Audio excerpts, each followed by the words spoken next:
Op. Op. Ayos ah. Lamig ng tubig bilas.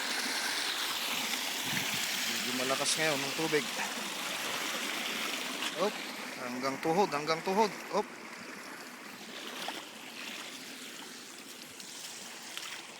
Putik din eh. Yan yung bahay niya.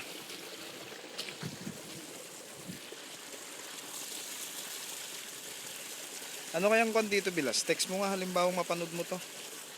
Anong lalagay natin na parang pintuan yan? Grills ba? O tabla? O yero na rin?